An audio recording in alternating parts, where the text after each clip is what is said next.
Sa wakas, tuluyan ng nagising si Wilfred at naikwento niya sa investigador na si Dennis ang nagtangka sa kanyang buhay. Madaling araw na at ang malamig na simoy ng hangin ay tila may dalang kaba. Halos buong gabi nang hindi nakatulog si Carol. Ang biglang pagkawala ni Wilfred ay nagdulot ng takot at pagkalito sa lahat. Sa labas, unti-unti nang sumisilip ang liwanag ng umaga. Ngunit sa puso ni Carol, nananatiling madilim ang tanong, nasaan na nga ba si Wilfred? Samantala, sa kabilang dako ng bayan, maagang nag-aayos si Dennis. Sa harap ng salamin, pinagmasdan niya ang sariling refleksyon. Maayos ang suot, malinis ang muka, at tila may plano. Sa loob ng kanyang isip, malinaw ang layunin. Kailangang makita ni na Carol na siya ay isang mabuting tao. Kailangan maibalik niya ang tiwala nito, kahit pa ang lahat ay pawang kasinungalingan. Pagdating niya sa presinto, naroon sina Carol at Ronnie. Pareho silang pagod, halatang hindi pa nakakapagpahinga sa paghahanap kay Wilfred. Ang paligid ay puno ng tensyon. Ang mga pulis abala, ang mga tao nag-uusap, at sa gitna ng lahat ng ito, tahimik na nakamasid si Dennis. Ngunit ang katahimikan ay mabilis na napalitan ng alitan. Mabilis sa mga palitan ng tingin, mabigat ang hangin. Sa mga mata ni Ronnie, ramdam ang galit at panlilibak.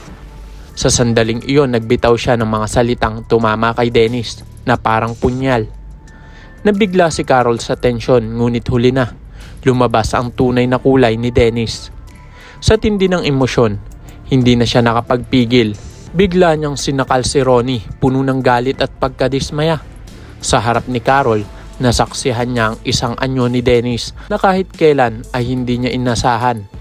Ang dating tahimik at magalang na lalaki, ngayon naging isang halimaw na puno ng galit at kontrol. Agad silang pinigilan ng mga tao sa paligid. Mabilis na dumating ang mga pulis upang awatin ang kaguluhan. Si Dennis hingal na hingal, halatang galit pa rin, habang si Ronnie naman ay nanginginig sa galit at takot. Si Carol na natiling tahimik, pilit na inuunawa ang pangyayari, ngunit sa kanyang isipan, nagsimulang mabuo ang unang binhi ng pagdududa. Ilang sandali pa inutusan ng mga opisyal si Dennis na umalis dahil sa ginawang pananakit. Naiwan sina Carol at Ronnie sa loob ng presinto. Sa gitna ng katahimikan, nagkaroon sila ng pagkakataon na mag-usap tungkol kay Wilfred at sa lahat ng pangyayari. Ibinahagi ni Ronnie ang mga hinala niya. Para sa kanya, hindi dapat pagkatiwalaan si Dennis. Ang kanyang mga galaw, ang paraan ng pagsasalita, lahat ay tila may tinatagong lihim. Binanggit pa ni Ronnie na mas matalino at mas mapanganib si Dennis kaysa sa inaakala nila. Kaya bago sila maghiwalay, binalaan niya si Carol na mag-ingat. Pag uwi ni Carol, dala pa rin niya ang bigat ng pangyayari. Sa bahay, sinalubong siya ni Manang Pilar. Dito niya nailabas ang lahat, ang takot, ang pagkagulat at ang hindi maipaliwanag na kaba. Isinalaysay niya kung paano nagbago ang ugali ni Dennis sa isang iglap, mula sa mabait na kaibigan tungo sa taong puno ng galit at agresyon. Ayon kay Carol, ibang-iba ito kapag nagalit at may kung anong kakaiba sa mga mata nito. Malamig, mapanganib at nakakatakot. Ngunit bago pa nila maipagpatuloy ang usapan, biglang dumating si Dennis.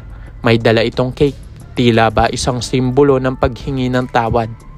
Nakangiti siya, maamo ang boses, at kunwari nagsisisi.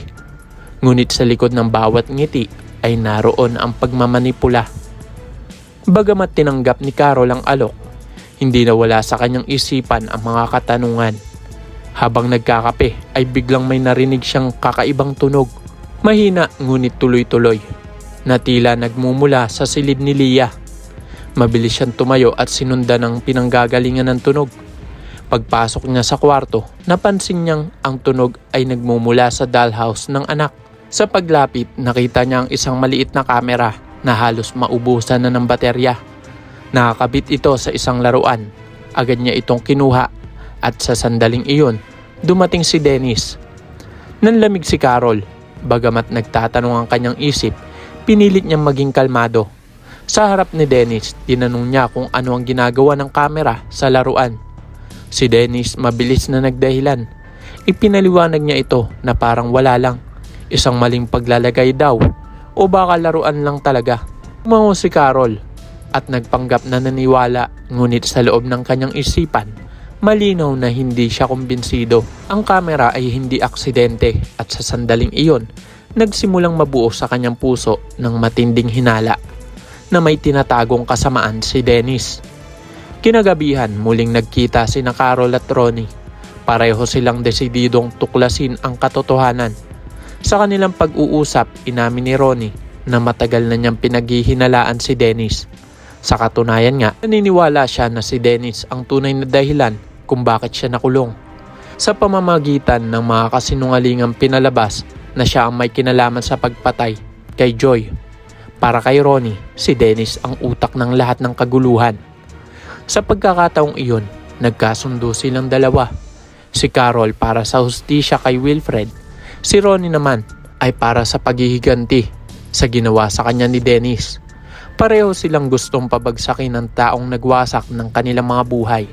Kaya nang inimbitahan ni Dennis si Carol na pumunta sa kanyang bahay, pumayag ito, ngunit hindi dahil sa tiwala, kundi dahil sa plano.